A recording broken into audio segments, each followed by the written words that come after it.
सच है तो दिखेगा।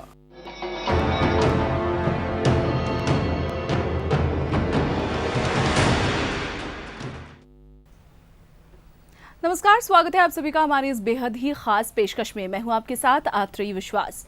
लगातार इन बातों पर हम चर्चा करते हैं कि महिलाओं को बचाना है, महिलाओं को तस्करी की इन घटनाओं से रोक लगानी है, साथ ही साथ पलायन की जो ये घटनाएं हैं जो आए दिन बढ़ती जा रही हैं उन्हें भी थामना है।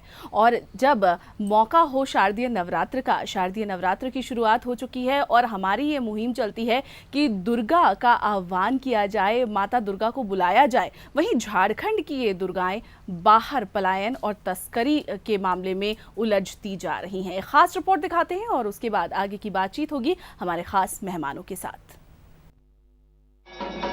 नवरात्र यानी शक्ति की देवी की आराधना का पर्व, मां की पूजा में लीन होने का वक्त। दुर्गा पूजा ऐसा त्योहार है जिसकी मान्यता है कि मां इस वक्त अपने बच्चों के साथ मायके आती हैं।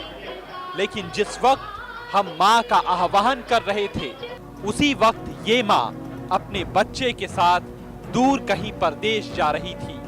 वो मां बिक रही थी।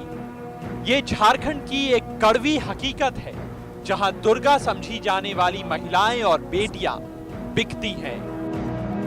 बुधवार रात लोहरदगा रांची पैसेंजर ट्रेन से पकड़ी गई 13 नाबालिग लड़कियां बचा ली गई, जो रांची से अगरतला में चाय बागान में काम करने भेजी जा रही थी। सभी बच्चियों और नाबालिगों को बचा लिया गया। 5 दलाल पकड़े गए, लेकिन तस्करी जारी है, इस पर फिर से मुहर लग गई। ये लोहरदगा ट्रेन से आई है। लोहरदगा ट्रेन आने पर लोहरदगा स्टेशन पर ही ऑन अराइवल में हम लोग आरपीएफ और ये चाइल्ड हेल्पलाइन के अफसर स्टाफ और डीसीपीओ लोहरदगा और रांची साथ में थे। इन दोनों सबके साथ में संयुक्त रूप से इसको रिकवर किया गया। ये कोई पहला मौका नहीं, ना ही पलायन का पहला मामला है, बल्कि ये घटना बता गया कि पलायन और तस्करी लगातार जारी है। हमारी बेटियों को बेचे जाने का सिलसिला जारी है।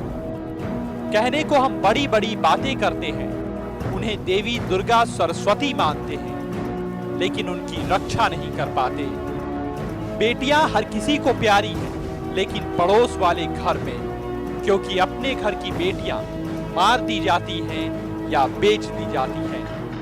हर किसी को पता है कि पलायन और तस्करी हमारे राज्य की सबसे बड़ी समस्या है, लेकिन उसे रोकने वाला कोई नहीं। सवाल बड़ा है कि जिस समाज में बेटियां बिकती हो, वहां वो पूजी कैसे जा सकती है। अगर पूजना है तो पहले उन्हें बचाना होगा, उनकी रक्षा करना होगा, उन्हें समानता का हक देना होगा, वो माहौल देना होगा जिसमें वो पले बढ़े बढ़ती जाए, ना कि बिकती जाए। यही इस नवरात्र में हमारी प्रतिज्ञा होनी चाहिए, वरना शक्ति की आराधना बेमतलब रह जाएगी। कुमारी पूजन के लिए लड़कियां बच नहीं पाएंगी।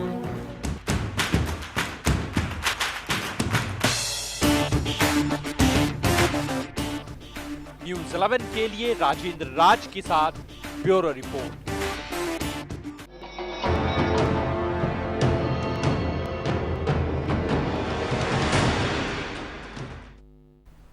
तस्करी और पलायन की ये घटनाएं थमने का नाम नहीं ले रही हैं, ये लगातार बढ़ती ही जा रही हैं।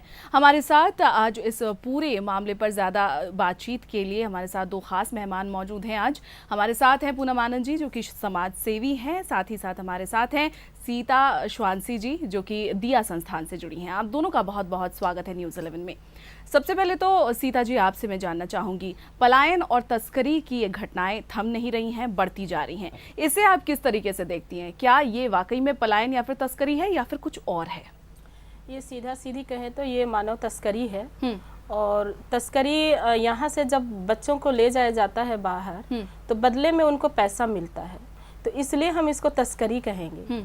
और इस तरह से झारखंड के सुदूर एरिया में, जहाँ ग्रामीणों के बीच में कोई रोजगार का साधन नहीं है, गरीबी व्याप्त है, वहाँ पे जानकारी का अभाव है, लीगल अवेयरनेस नहीं है, इस कारण से वहाँ पे जो ट्रैफिकर लोग हैं, दलाल लोग हैं, वो लोग क्षेत्र में घूमते हैं और वो लोग बच्चों को कलेक्ट करते हैं, स्कूल जाने वाले बच्चों को कलेक्ट करते हैं और कलेक्ट करने के बाद में बदले में हो सकता है माँ बाप को पैसा दें या तो चोरी छिपे भी बच्चों को वो लोग बाहर लेके जाते हैं। और इस कारण वो लोग ले जाने के बाद में फिर उन लोगों से के बदले में पैसा लेके फिर वापस आ जाते हैं जी। फिर उसके बाद फिर वो लोग दूसरे गांव से या दूसरे एरिया से फिर बच्चों की तलाशी उन लोगों की जारी रहती है। यानी ये साफ तौर पर तस्करी का मामला बनता है। पूनम जी, इसमें अगर गौर करें तो ये मामले रुक क्यों नहीं रहे हैं, घटनाएं थम क्यों नहीं रही हैं, क्यों इजाफा हो रहा है?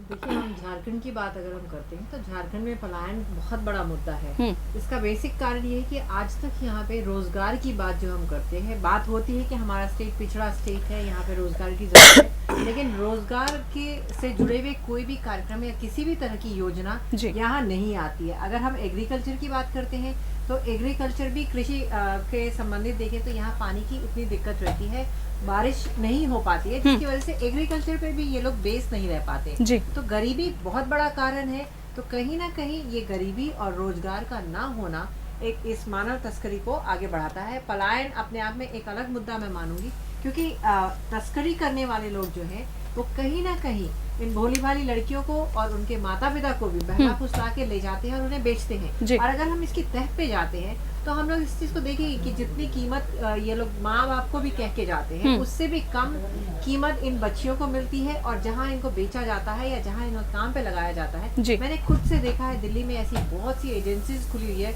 जिसपे हम लोगों ने दिल्ली में भी काम किया है और हम लोगों ने देखा है 2-3 लड़कियों को निकाला है। उनकी जो हालत होती है, जिस तरह से वो लड़कियां बताती हैं कि हम लोगों के साथ किस तरह के व्यवहार होते हैं, तो कहीं ना कहीं यहाँ से भेजने के बाद फिर बात आती है कि झारखंड के लोग ही क्यों, तो यहाँ के लोग कहीं ना कहीं बहुत सरल हैं। जिन आदिवासी लड़कियों की बात हम करते हैं, बहुत सरल किस्म के लोग हैं। वो रोजगार के लिए यहाँ से चले जाते हैं क्योंकि यहाँ रोटी नहीं है, लेकिन दूसरे राज्य में जाने के बाद वहाँ के लोग किस तरह की प्रताड़ना देते हैं, वो उस राज्य की समस्या है। ये समझने की जरूरत है कि वहाँ के लोग इस तरह की चीजें क्यों कर रहे हैं। ये बहुत बड़ा मुद्दा आता है कि हमारे राज्य में तो जो है सो है, लेकिन दूसरे राज्य में, दिल्ली में जाके, बॉम्बे में जाके लड़कियों को बेचा जाता है, घरों में उनसे काम कराया जाता है और कितनी बुरी तरीके से उन्हें रखा जाता है।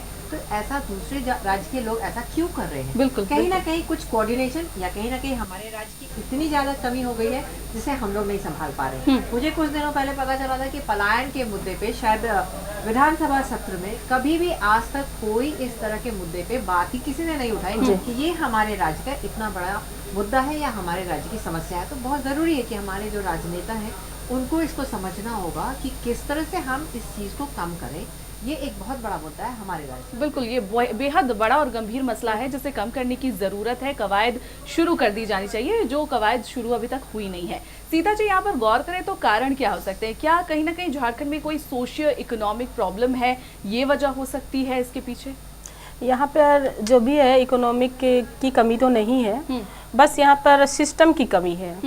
और सिस्टम ये है कि जो भी पॉलिटिकल इच्छा शक्ति है वो बहुत कमी है और लोग इसको सेंसिटिव इशू नहीं मान रहे हैं। लेकिन हम लोग को पता है, हम लोग दूसरे स्टेट में जाते हैं तो हम लोग को किस निगाह से लोग देखते हैं।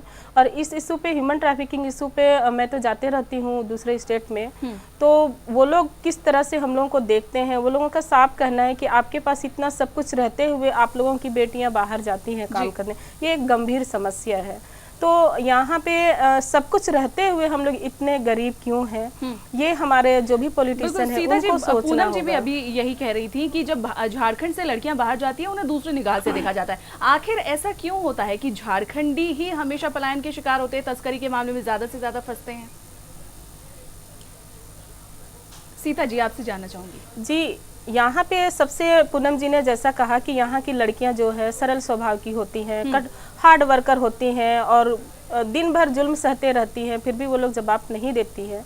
इस वजह से पूरे भारत में यहाँ की लड़कियों का डिमांड है, अब तो विदेशों में भी डिमांड होने लगा है जी। और इस वजह से और यहाँ पर की लड़कियों को बाहर ले जाके मिसिंग करने का एक अच्छा तरीका उन लोगों को पता है। यहाँ की लड़कियों का नाम जो सोमारी मंगरी होता है वो जाके वहाँ चेंज कर दिया जाता है। अच्छा। और उसका प्लेस भी चेंज कर दिया जाता है ताकि वो बच्चे पूरी तरह से मिसिंग हो जाए। उन लोगों को कहा जाता है कि आपके द्वारा कमाए गए पैसे आपके फैमिली को भेज दिया जाएगा।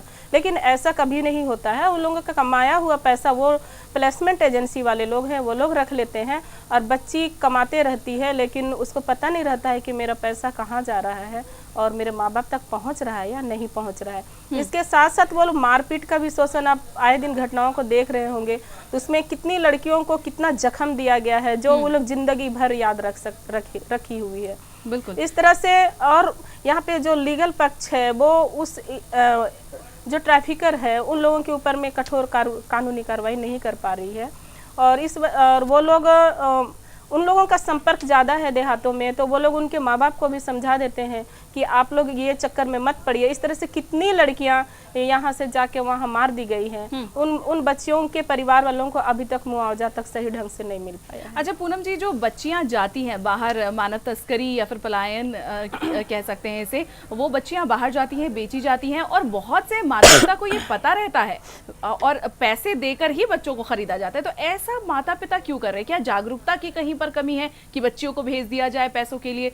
समाज में जो इकोनॉमिक सिस्टम है वो बहुत ज़्यादा कमज़ोर हो गया है झारखंड में, जिसकी वजह से माता पिता मजबूर हो रहे हैं बच्चों को बाहर भेजने के लिए। इसमें अगर हम झारखंड की बात करते हैं तो 2-3 चीज़ें इस बात में फैक्टर करती हैं। जैसा आपने कहा कि इकोनॉमिक व्यवस्था बहुत खराब हो गई है, तो ये सबसे बड़ा फैक्टर है कि इकोनॉमिक व्यवस्था सही मायने में बहुत खराब है। हम पिछले 14-15 वर्षों को अगर देखते हैं तो झारखंड जब बना था तब से लेके आज तक क्या बाजार में आम आदमी के पास पैसा है? नहीं। आप एक वर्ग के पास देखेंगे जिसके पास सिर्फ पैसा पैसा पैसा आ रहा है, और एक वर्ग ऐसा है जो सिर्फ भूखे मर रहा है। बीच का लोग या बाजार की बात हम जो करते हैं, मेरे ख्याल से बाजार में बहुत पैसा आप नहीं देखेंगे। व्यवसायियों की बात करें तो व्यवसाय क्षेत्र में हम देखते हैं, इंडस्ट्री हो, उद्योग धंधे हो, कहीं पे भी कोई विकास नहीं है। तो जब तक किसी राज्य का विकास नहीं होगा, और कहीं ना कहीं जागरूकता की बात आती है तो जागरूकता बहुत बड़ा कारण है। क्यों? क्योंकि जब उद्योग धंधे लगने वाले होते हैं तो कुछ ना कुछ ऐसे दलाल किस्म के लोग, मुझे ये कहते हुए बुरा लगता है लेकिन मैं कहूँगी कि कुछ ऐसे दलाल किस्म के लोग जो कि यही लोकल, यही झारखंड के निवासी हैं, वो लोग इस गरीब झारखंड के लोगों को छलती हैं, उन्हें झूठ बताती हैं कि उद्योग धंधे लगेंगे तो आपका जमीन खत्म हो जाएगा, आप उजड़ जाओगे, इस तरह की चीजें होंगी। ये नहीं समझ में आता कि अगर उद्योग धंधे लगेंगे तो विकास होगा। विकास का मॉड्यूल क्या है ये नहीं समझ पाते, और यहाँ की जो भोली भाली झारखंड के जो लोग हैं उन्हें समझ में नहीं आता है विकास का मॉड्यूल क्या होगा और उससे हमें क्या फायदा होने वाला है। ऐसा नहीं है कि उद्योग धंधे लगेंगे या किसी भी तरह की इंडस्ट्री लगेगी तो लोगों की सारी जमीन खाई जाएगी, ऐसा बिल्कुल नहीं होता। लेकिन वही लोकल लोग उन लोगों को आगे बढ़ने नहीं देना चाहते। यहाँ पे हम चाहे लीडरशिप की बात या पॉलिटिकल लीडरशिप की बात, तो कहीं ना कहीं हम लोग इस त्रासदी के शिकार हैं। कहेंगे कि आज तक हम लोगों को एक स्थिर सरकार नहीं मिल पाई जो कोई भी स्ट्रॉन्ग डिसीजन ले पाए। हमेशा से एक लुंज पूंज की सरकार है जो कभी भी कोई स्ट्रॉन्ग डिसीजन नहीं ले पाती, कोई मुद्दा नहीं उठा पाती और कोई निर्णय ले पाती। बहुत सारे कारणों का एक जिसका खामियाजा हम झारखंड के लोग भुगत रहे हैं, और खास करके वो आदिवासी बच्चियां भुगत रही हैं। आज अगर एक स्थिर सरकार हो, कोई योजना हो यहाँ की लड़कियों के लिए, कोई स्किल डेवलपमेंट की बात हो, रोजगार से जुड़े कुछ ऐसी योजनाओं को लाया जाए तो शायद इन सब चीज़ों को हम लोग कम कर पाए। बिल्कुल बिल्कुल, बहुत सही बात है एक तरीके से। सीता जी, यहाँ पर सरकार, ऐसा नहीं है कि सरकार की जो आला नेता हैं, मंत्री हैं, उन्हें पता नहीं है कि तस्करी के इतने बड़े बड़े मामले सामने आ रहे हैं, मानव तस्करी हो रही है, पलायन हो रहा है, यहाँ से लोग बाहर जा रहे हैं। कुर्सी में बैठे वो आला नेता और आला मंत्री ये जानते हैं, लेकिन फिर भी कोई ठोस कार्रवाई नहीं हो रही है, ऐसा क्यों? ये तो समझने का विषय है कि हम लोग रोज आए दिन ये इस मुहिम में हम लोग शामिल हैं। कल की घटना में भी मैं वहाँ पे उपस्थित थी, और उसके बाद मैं वहाँ पे देखी 1 बजे रात तक वहाँ मैं थाने में कार्रवाई के लिए वहाँ पे रुकी रही। अभी तक उसमें केस भी दर्ज नहीं हुआ है, FIR भी दर्ज नहीं हुआ है, और उसके बाद में कोई भी मतलब आला अधिकारी हम लोगों से संपर्क नहीं किए, और इससे हम लोगों को पता चलता है कि कोई भी लोग इस पे मतलब गंभीर नहीं है। यानी FIR तक नहीं किया गया है? नहीं, अभी तक नहीं किया गया है। आप कहाँ पर गई थी FIR करने? ये हम लोग जब रेस्क्यू किए टोटल वहाँ पे, तो GRP वाले लोग थे, वो लोग FIR नहीं किए हैं। वो लोग बस ये पचड़े में रखे हैं, ये बच्चे लोग लोहरदगा के हैं, लोहरदगा में FIR होगा या रांची में होगा। लोहरदगा में हम लोगों का कहना है कि जब बच्चे रेस्क्यू रांची में हुए तो रांची में होना चाहिए। पूनम जी, आपको लगता है कि जिस तरीके से सीता जी काम कर रही हैं या फिर आप काम कर रही हैं और इन सारे मामलों को की कमी के लिए प्रयासरत हैं, लेकिन आप कामयाब नहीं हो पा रही हैं, समाज सेवी जितने हैं वो कामयाब नहीं हो पा रहे हैं क्योंकि कहीं ना कहीं सरकारी सपोर्ट की बहुत कमी है? जी देखिए, फिर वही बात आती है कि सिर्फ एक मुद्दा नहीं है। हाँ। समाज सेवी या सामाजिक लोग जो इस तरह की चीजों पे काम कर रहे हैं, जी। कहीं ना कहीं उनके हाथ बंधे होते हैं। कभी कानून की अड़चन आ जाती है, कभी राजनीतिक अड़चन आ जाती है।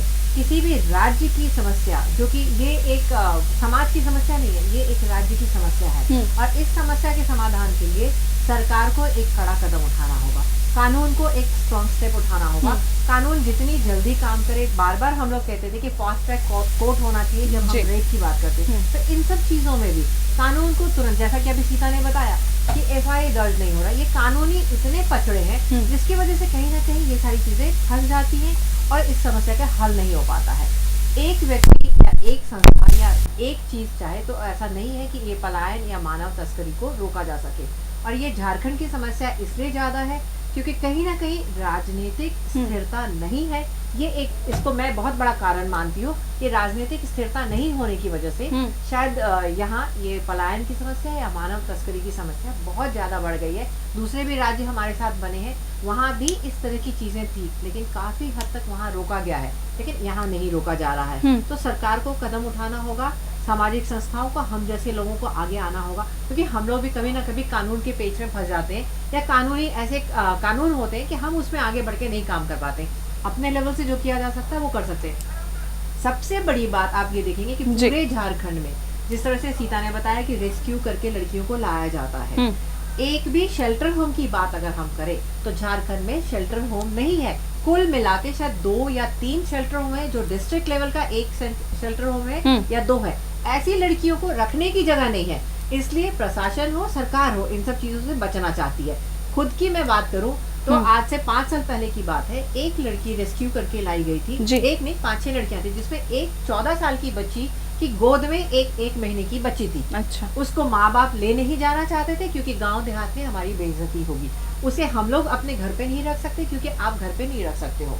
रिमांड होम उसको अपने पास नहीं रख सकता क्योंकि उसके ऊपर में कोई केस नहीं है। तो ऐसी बच्चियों को हम कहाँ रखें? ये बहुत सारी समस्या है जिसको कि हल करने के लिए सरकार को आगे आना ही होगा, स्टेप लेना ही होगा। हमारे पास लड़कियां आती हैं, हम लोग अलग अलग जगहों पे लड़कियों को रखते हैं, स्किल डेवलपमेंट सिखाते हैं, उनको रोजगार करना सिखाते हैं। यहाँ तक करने के बाद वो हमारे हाथ से भी चली जाती है। क्यों? क्योंकि हमारे पास जगह नहीं, घर वाले उन्हें ले नहीं जाना चाहते। वो अपने पैरों पे खड़ी होंगी, उसके लिए लगभग साल का समय चाहिए होता है, और हमारे पास वो स्पेस, वो जगह नहीं है। हम अलग अलग संस्थाओं में उन लड़कियों को 2 महीने, 4 महीने, 6 महीने के लिए किसी तरह से एडजस्ट करके खड़ा कर पाते हैं। बहुत सारे कारण हैं, सिर्फ समाज सेवी संस्थाएं कभी नहीं खत्म कर पाएगी जब तक इसमें सरकार कड़े कदम नहीं उठाएगी। यानी सरकार को कड़े कदम उठाने की जरूरत है और पूरे समाज को भी सामने आने की जरूरत है, और साथ मिलकर अगर काम किया जाए तो जरूर से ये मानव तस्करी के मामले थमेंगे, रुकेंगे, या फिर तादाद इसकी कम होगी। सीता जी, अब फिलहाल शारदीय नवरात्र चल रहा है और माता दुर्गा का भी आह्वान किया जा रहा है। एक तरफ माँ दुर्गा का आह्वान, जो कि ससुराल से अपने मायके में पहुंचती हैं दुर्गा और रहती हैं यहाँ पर अपने मायके में कुछ दिनों तक, लेकिन हमारे यहाँ झारखंड की जो दुर्गाएं हैं उन्हें बाहर पलायित किया जा रहा है, ये क्या है? ये बहुत ही दुखद परिस्थिति है कि हम लोग 9 दिन अपने आंगन में और चौक चौराहों पे माँ देवी की पूजा करते हैं, 9 रूपों में करते हैं। हाँ। और इसी तरह से हमारी कन्या पूजा भी किया जाता है इस त्योहार में। और उसके बाद हमारी छोटी छोटी बच्चियां बाहर जाती हैं काम करने के लिए, अपने पेट भरने के लिए। ये तो झारखंड सरकार के ऊपर एक तमाचा है और एक लानत है यहाँ के लोगों पर, जो लाखों रुपये खर्च करते हैं लेकिन ऐसे बच्चों के इशू में सेंसिटिव नहीं होते। बिल्कुल भी सेंसिटिव नहीं है। पूनम जी, यहाँ पर अगर गौर करें तो नवरात्र सिर्फ भक्ति का एक त्योहार बनकर रह गया है। क्या वाकई में हम सीख नहीं ले सकते हैं इस नवरात्र के त्योहार से? जी देखिए, नवरात्र त्योहार की बात अगर हम करते हैं तो इसे लोग अगर नवरात्र मनाते हैं कहीं ना कहीं धर्म से जुड़ी हुई चीज आ जाती है। और कन्या पूजन अगर आप देखेंगे तो कन्या पूजन करने वाले जो लोग होते हैं वो लोग कन्या पूजन इसलिए करते हैं क्योंकि उन्होंने नवरात्र किया है, माँ दुर्गा का आवाहन किया है, उनकी पूजा की है और वो उनका धर्म है, उससे उन्हें पुण्य मिलेगा। ऐसे लोग जो नवरात्र करते हैं या समाज के लिए काम करते हैं, आप देखेंगे जैसे इस बार ही हम लोगों ने शपथ लिया, हालांकि मैं खुद भी नवरात्र करती हूँ और कन्या पूजन भी करती हूँ, और एक बृहद रूप से हमारा एक कार्यक्रम होता है सेवा भारती के बैनर के नीचे हम लोग कन्या पूजन उत्सव करते हैं, जिसमें लगभग 100 से 150 छोटी छोटी कन्याएं जो कि गरीब घर की बस्ती की बच्चियां होती हैं उनका पूजन करते हैं। लेकिन मैंने इस बार ये शपथ दिलवाई है अपने साथ के लोगों को कि, और खास करके उन लड़कियों को जो समाज के लिए आगे आना चाहती हैं और जो समाज के लिए काम करती हैं। लड़कियों को, दुर्गा की बात होती है कि दुर्गा रूप लेने की ज़रूरत है, तो ऐसी लड़कियों को जो बड़ी लड़कियां हैं जिन्हें छेड़खानी की बात और बहुत सारी समस्याओं को झेलना पड़ता है, उनसे हम लोगों ने कहा है कि आप लोगों को अगर कन्या पूजन के लिए ऐसे बुलाया जाता है तो आप उसका बहिष्कार करो। यही एक तरीका है, क्योंकि अब हम लोगों को अपने आप को खड़ा करना है, अपने आप को बताना है, तो हमें कुछ चीज़ों का बहिष्कार करना होगा। धर्म भीरू लोग शायद इसका बहिष्कार नहीं कर पाएंगे, लेकिन हमने लड़कियों को कहा है कि अगर आपको कोई बुलाता है कि आप आएँ और कन्या पूजन करवाएं, उस दिन तो आप कन्या पूजन कर देते हैं, लेकिन अगले दिन आप भूल जाते हैं कि आपने उस कन्या का पूजन किया था, और अगले दिन आपकी बुरी निगाह उस लड़की पे होती है। तो ऐसे में हमने कहा है कि कुछ लड़कियां एटलीस्ट इस तरह की चीज़ों का बहिष्कार करें कि आप सिर्फ आज के दिन पूजा कर लिए, बाकी के 364 दिन आप भूल जाते हो। तो इन तरह की चीज़ों में हम लोगों को आगे आना होगा, लड़कियों को अवेयर करना होगा कि आप अपने आप को सिर्फ पूजने लायक मत बनाइए। दिखावे के लिए पूजा अगर लोग करते हैं तो आप इन सब चीज़ों का बहिष्कार कीजिए। और दुर्गा पूजा करते हैं, नवरात्र करते हैं, कहीं ना कहीं एक त्योहार की तरह लोग मनाते हैं। इसमें सामाजिक जिम्मेवारी मुझे नहीं लगता है कि बहुत ज़्यादा लोग मानते हैं। सीता जी, आपको याद होगा जब निर्भया कांड हुआ था, उस वक्त जावेद अख्तर ने संसद से कहा था कि दुर्गा, लक्ष्मी या सरस्वती कहने की लड़कियों को जरूरत नहीं है, लड़की को लड़की ही रहने दो और लड़की की इज्जत करो। लेकिन वो इज्जत लड़कियों को आखिर कब मिलेगी?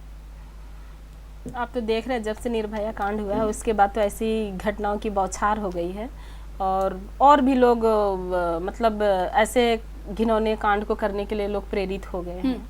और इस तरह से जब तक सख्ती नहीं बरती जाएगी, कानून उसके ऊपर नहीं हाथ रखेगा, तब तक संभव नहीं है। इसी तरह से हम झारखंड की जो आज हम चर्चा में बैठे हैं, जब तक मानव ट्रैफिकरों को हम लोग अगर नहीं पकड़ते हैं, उनको सजा नहीं मिलती है, वो जेल नहीं जाते हैं, और ये बातें अगर गांव सुदूर एरिया तक नहीं पहुंचती है, तो हम इस इश्यू को रोक नहीं सकते हैं। बिल्कुल, क्योंकि उन लोगों का मानना है कि आप झारखंड में, झारखंड, बिहार, दिल्ली कहीं का पुलिस लगा लीजिए, लेकिन आप वहां से मानव तस्करी होते हुए नहीं रोक सकते हैं। तो कड़े से कड़े सुरक्षा के इंतजाम किए जाने होंगे, पुलिस को अपनी तरफ से सतर्कता बरतनी होगी। आप दोनों का बहुत बहुत शुक्रिया स्टूडियो में आने के लिए और इस चर्चा में हिस्सा लेने के लिए। तो हम भी न्यूज़ 11 की तरफ से ये अपील करते हैं तमाम दर्शकों से, तमाम समाज के लोगों से, नुमाइंदों से, कि सजग हो जाइए, सतर्क हो जाइए। जो पलायन और तस्करी के मामले सामने आ रहे हैं, उनमें रोकने में आप भी एक अहम भूमिका निभा सकते हैं। सरकार के आला नेता, मंत्रियों से भी हमारी अपील होगी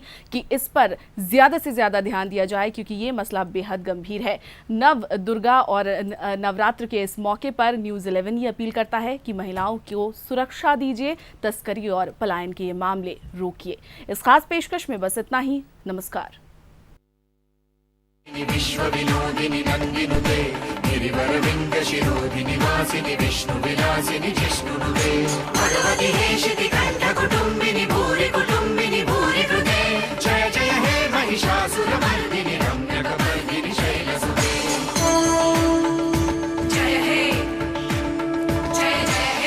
गिरि नंदिनी नंदितमेदिनी विश्व विनोदिनी नंदिनुते गिरिवर विंध्य शिरोधिनी वासिनी विष्णु विलासिनी जिष्णुनुते भगवती हेशिति कंठ कुटुंबिनी भूरि कुटुंबिनी भूरि कृते जय जय हे महिषासुरमर्दिनी रम्यकपर्दिनी शैलसुते जय जय हे महिषासुरमर्दिनी रम्यकपर्दिनी शैलसुते जय हे जय हे जय हे जय हे जय हे जय जय हे महिषासुरमर्दिनी रम्यकपर्दिनी शैलसुते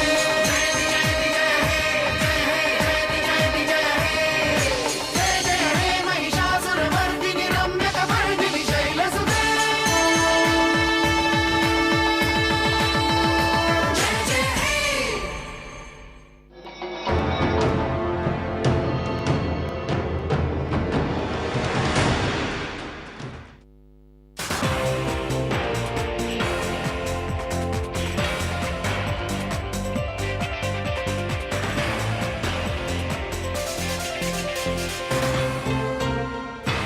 न्यूज़ 11 सच है तो दिखेगा।